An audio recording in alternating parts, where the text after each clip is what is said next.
from the studios of Farm Journal Broadcast. Coming up on Ag Day, Washington continues to work on tax reform, plus updated harvest progress. In agribusiness, are soybean bulls still kicking? If this yield was really that big, we'd be a lot lower in price. Milk production drops in California and the changing colors of wine as this New York winery goes orange. Ag Day, presented by the Chevy Silverado. High-strength steel for high-strength dependability.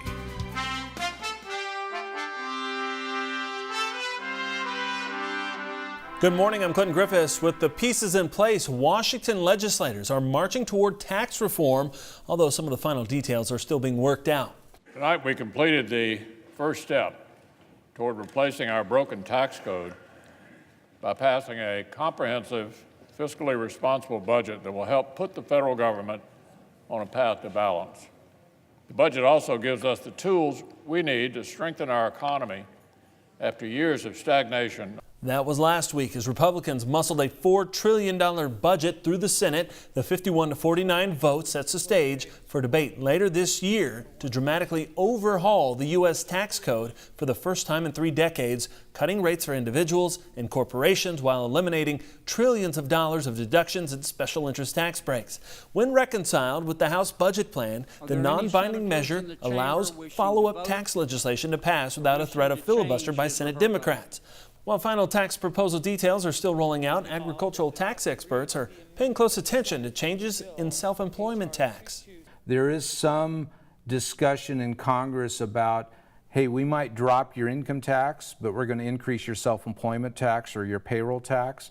Right now, farmers, if they have an S corporation, that income flows through and there's no payroll tax or self-employment tax on it.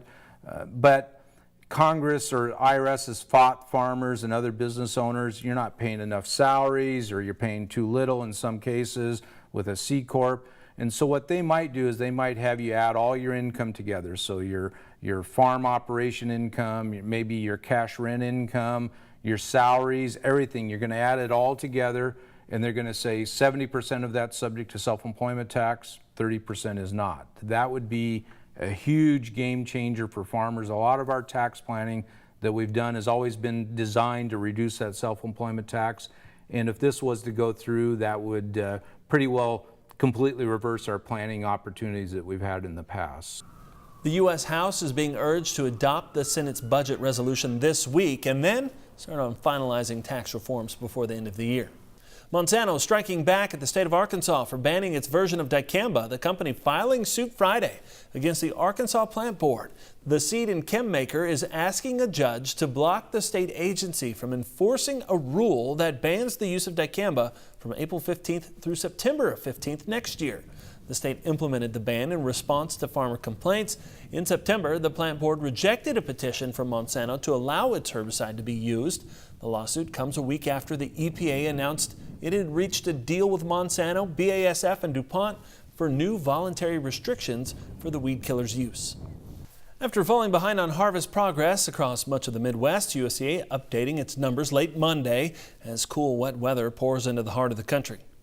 At 70% complete, soybean harvest is 3 points behind average, but it's not as bad as last week's 11-point gap. Farmers in Illinois and Indiana pushed ahead of average, but the western corn belt is struggling with 20-point delays in Iowa, 16 points in Nebraska, and 10 points behind in Minnesota. But the gap is even worse in corn and growing wider.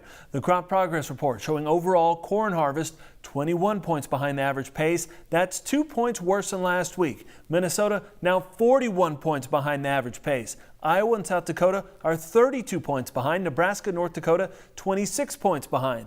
Farmers in the eastern corn belt did make up some delays from last week, but are still running behind overall. Some Louisiana sweet potato farmers delayed their harvest in order to give their potatoes more time to reach market size.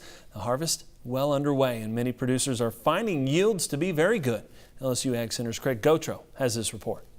It's been a late and very dry harvest for Louisiana sweet potato farmers. While the growing season was wet, the harvest has been plagued by drought-like conditions, which are causing some problems in the fields. If we get some clumpiness in the soil, we can have some skinning, which It's something we try to avoid, especially for potatoes that go into a fresh market. Some farmers delayed their harvest or have stopped altogether to give their crop more time to grow and reach the size preferred by consumers. Weather conditions will determine the length of the delay. 2 to 3 week period, maybe, to get these potatoes to size. We get some, if they can go back and irrigate the fields, or we get some rain in the cooler nights, that'll speed the process up. Growers have been pleased by the yields they are finding in the fields and are surprised by it, considering how difficult the growing conditions were. I'm here in the fields that they're being able to harvest a lot of 600 bushel stuff this year. That's an exceptional good year. I mean, the statewide average normally in most years is 4 to 425, somewhere in that range. Tropical Storm Harvey came through the week before many farmers were scheduled to start their harvest, delaying it. Harvey did not appear to cause any damage, but once the harvest began, the damage became more evident. Harvey dropped 7 to 9 inches in some locations. Initial thought was maybe it didn't have an impact, but I think as we moved into harvest, especially that soil type retained water more than we thought it did, and that's what we saw the problem with the potatoes. Prices remain good for growers, and consumers should find plenty of fresh sweet potatoes soon. With the LSU Ag Center, this is Craig Ochoa reporting. Thanks, Craig. On to livestock news. Cattle markets fighting for a mixed finish at the CME in Chicago Monday following last week's cattle on feed report from USDA. USDA says the total herd in feedlots hit 10.8 million head, 5% above last year's levels. Placements 13% higher than a year ago, coming in at just over 2 million head, and marketings are 3% above. All of those beating trade expectations for an overall bearish report.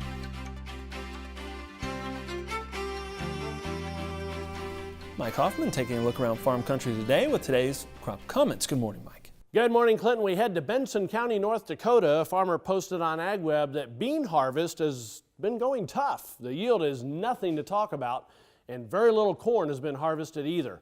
And we got this picture of Dan and Kaylee Road on Facebook. They say corn harvest is starting off great in Van Wert County, Ohio. In a field they thought about replanting, it's now ending up with large kernels and isn't too wet either. They still have some beans in the field, but needed the corn for steer feed. Now taking a look at the weather map, you can see a big wet storm system over the Great Lakes, even a little bit of snow in the northwest fringes of it. That storm will move away. We'll talk about the rest of your forecast coming up. But first, here are some hometown temps. Farm Journal On Air is the go-to app for American agriculture. AgDay, AgriTalk, U.S. Farm Report, and more. 24/7 access to all of your favorite shows, TV and radio. In your hands, on demand. Farm Journal On Air. Download the app today. All right, when we come back, we'll talk about soybean prices and why one analyst thinks we might be in for a bullish price run. And we'll also check harvest in the Finger Lakes region of New York, an area with a growing wine industry. And this season, some of their grapes are being pressed with a different color in mind. AgDay, brought to you by Liberty Herbicide, the simply better solution for superior weed control and a stronger yield.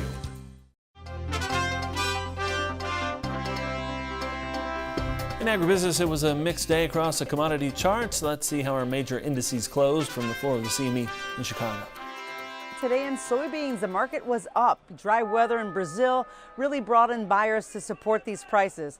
Now we can see that the deferred months are already above the $10 mark. We're just underneath that for the November and the January of a contract, but the market still looks very strong. The corn was surging today. The futures rally this is really ahead of the USDA crop progress report that's coming up. But technically the trend still is lower, so there is some vulnerability. I don't expect any farmers to be selling corn any much lower than where we are. So it seems like that the market has kind of stalled out, as did the wheat market as well. Today, cattle rebounded. Futures really dropped after the USDA report on supplies on Friday. That cattle on feed report really just said that the supplies have been expanding, and so this morning, as soon as the market opened, just big selling just to start off the day. But traders were optimistic, and they looked at this as a bargain. They stepped up and bought it and drove the market all the way back.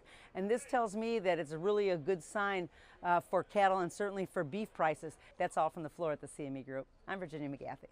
Soybean acres are up this year, and harvest reports say yields are good. But is there upside potential for prices?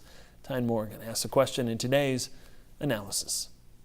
Here now on Ag Day with Andy Schisler. Andy, let's look at this bean market. It seems like you're pretty bullish when it comes to soybeans. Yeah, I'm pretty friendly beans. I think like right now it's during harvest, and so like they're going to be cheap, and this is when they would be cheap. But if this yield was really that big, we'd be a lot lower in price. And so like we've actually rallied during harvest and pushed up and traded like above $10 on November beans, which incentivizes farmers to sell them and sell cash out of the field. And whenever I've seen markets like this where we get the harvest rally and farmers sell into it, it creates some of the bigger, more dynamic bean markets that I've seen. The yield by the USDA doesn't even need to justify what I'm talking about here. They may never be on the mark with the yield. I feel like the beans that were planted in early April are really good, and they're with what they were a year ago. But like the May stuff, even the middle of May stuff, I mean, a lot of that missed rains, and we're seeing, you get into a field and it's 20% down from a year ago. And even the Minnesota beans, I would have thought they'd be better than this. And so like, I think there's maybe it'll be a hidden story all year. And I think this is the one where people get in real trouble on the short side of a market, in my experience. So you can even see spreads potentially invert later this year to where you can't roll out of your loss if you get caught short. And so like, I think there could be some really weird stuff. Maybe nothing happens and we just trade the junky $2 volatility in the bean market, but there's a chance we expand that volatility up $3 or $4, I think. So it could happen.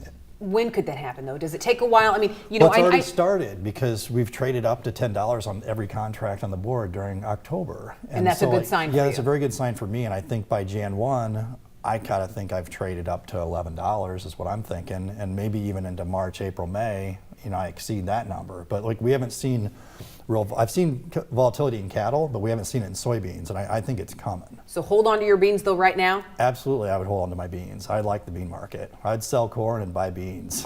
Sell corn and buy beans is what keep Andy my says. beans. Don't sell them off the combine. Try not to. Stay, because better prices are Yeah, ahead. I think they will be. All right, thanks, Andy. We appreciate it. Stay with us. We need to take a quick break, and then we'll be back with more Ag Day. For one-on-one marketing advice, call Andy Schisler with S&W Trading at 312-506-3888. Ag Day, brought to you by the Enlist Weed Control System. More weed control, less drift and volatility, maximum yield potential. Ag Day weather, brought to you by Kawasaki and the new Mule Pro FXR side-by-side. Ride like a boss with high-end styling and rugged capability. Welcome back to Ag Day. Meteorologist Mike Hoffman here looking at the weather map. And Mike, where this storm is right now isn't the only place it's going to get cooler this week. There's a big chunk of the Midwest going to feel it. Basically, we're flip-flopping the weather pattern that we've seen over the past month and a half, and it's going to be with us for a while. But right now, we're dealing with that wet storm system right over the central Great Lakes, and it's not moving very quickly. Most of this is rain, just a few wet snowflakes on the northwest fringe. Otherwise, high pressure dominating most of the lower 48, as you can see. We do have a quick moving area of low pressure going to dive into the southern part of this. That's not a big deal. The second one, though, is going to be another shot of cold air behind it. Even though it has Pacific air with it now, it will get Arctic air with it as it comes southeast. And this one's a fairly cold mass of air as well for this time of the year for the first time in a while. I mean, we've had very warm temperatures in the eastern half of the country, and that is changing as we speak. As we head toward tomorrow morning, the first storm pulling away, a little bit of rain, a little bit of snow on the backside of it. A little bit of rain and snow with that secondary system, but again, that one kind of falls apart as it moves into the northern Great Lakes, and the third system, I should say, will come into the Pacific Northwest, and then it starts to pick up some Arctic air as it comes eastward, and that will be diving southeastward as we head through the end of the week with another shot of cold air behind it. Precipitation estimate over the past 24 hours, almost everything's been in the east, as you can see, the Great Lakes and the Mid-Atlantic, especially into the southeast. Adding in the next 36 hours, you can see we continue to add some more in the same places as well as New England. Most of the activity farther west, though, is north in Canada, the way it looks. Snowfall estimate, past 24 hours, all of it western Canada, but we add in the next 36. We'll add a little bit, perhaps, northern Wisconsin, UP of Michigan. That'll move northward, and again, most of the snow is going to be in Canada also over the next 36 hours. Taking a look at temperatures, High temperatures this afternoon, only 40s and 50s in areas that were 70s and 80s most of last week. So this is a major change in the weather pattern. You can see low temperatures tonight going to drop off into the 30s and 40s across most of the Corn Belt, into the northern plains, even down into the southeast. We're talking temperatures into the mid-50s to the Gulf of Mexico, and high temperatures tomorrow afternoon. Still chilly Ohio Valley, Great Lakes, but warming up temporarily in the high plains. Take a look at the jet stream. There's the big trough in the east. It moves away. Another one comes in to replace it late this week. That one moves away as we head in early next week, and there's that third one coming in to replace it as we head into next week. So we've flip-flopped the weather pattern for now. It's cold in the east, warmer out west. That's a look across the country. Now let's take a look at some local forecasts. First of all, Santa Fe, New Mexico, cool with lots of sunshine today, high temperature of 57. Partly sunny, breezy, and chillier in Rochester, Minnesota with a high of 46. And finally, Huntsville, Alabama, good deal of sunshine, high around 61. When we come back, we'll dig into the dairy industry, including the latest milk production numbers from USDA. And red, white, and rosé are customary wine varieties. Now some vintners are trying a different hue. Find out what it is when we head in the country. The Dairy Report on Ag Day is brought to you by QLF. For 40 years, QLF has been proud to support American farmers that feed the world. In our dairy report, late Friday, USDA releasing its September milk production report, production climbing just 1%. Now that's the smallest increase of the year. Cow numbers dipping slightly in September, but remain above 9.4 million head. The Golden State of California once again reporting a drop in production, down nearly 3.5% on the declining cow herd. Wisconsin, New York, and Idaho, we're all about even on the year. Texas production jumping again, up 10% year over year. Meanwhile, butter stocks continue to tighten, a combination of shrinking production and increased consumer demand driving that trend. Shipments from two of the top exporters, the EU and New Zealand, are expected to be unchanged in 2018. Together, they ship about 80% of the world's butter. And there's a growing shortage of butter in France, and bakeries are feeling the pinch. The price of butter has risen 60% in a year to reach nearly $4 per pound. At this bakery in Paris, the owner said he uses about 25 cents worth of butter in every croissant he makes. He noticed butter prices starting to climb in May. The bakery says it's unwilling to pass on the extra cost to its customers. The butter shortage is linked to a drop in milk supply in Europe. Still to come, harvest time in New York vineyards, and among the bottles of red and white is a new color that's tempting taste buds. In the country's next.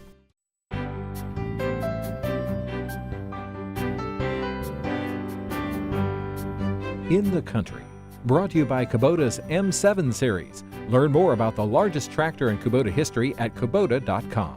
Two uncharacteristic colors in the world of wine are creating a buzz in an industry long dominated by shades of red, white, and rosé.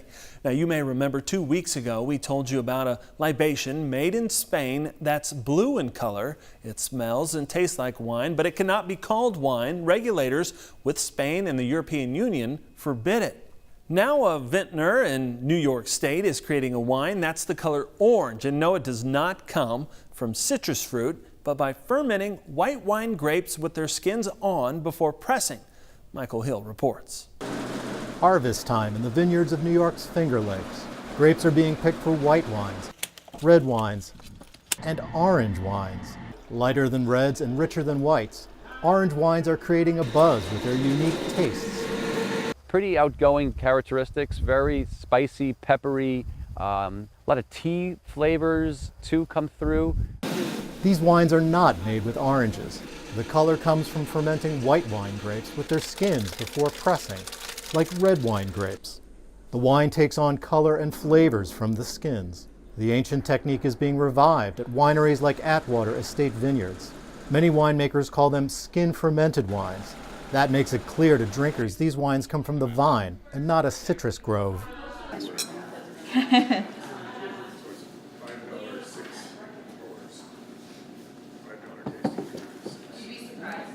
Oh, it's better than a Chardonnay, actually. Actually, I wasn't sure because of the color, but it has a really nice flavor. Bottles can retail for $30 or over $100, but even enthusiasts note the wines are not for everyone. They're more thoughtful wines. They're more meditative. They have a lot of levels and of flavors, a lot of flavors that are not normally found in table wine. Production remains small worldwide. A splash of orange in a sea of reds and whites. Michael Hill, Associated Press, Burdett, New York. All right, thanks, Michael. And that's all the time we have this morning. We're sure glad you tuned in. Start your day with us. From all of us here at AgDay, I'm Clinton Griffiths. Have a great day in farm country. AgDay, brought to you by Ram Commercial, America's longest lasting heavy duty pickups.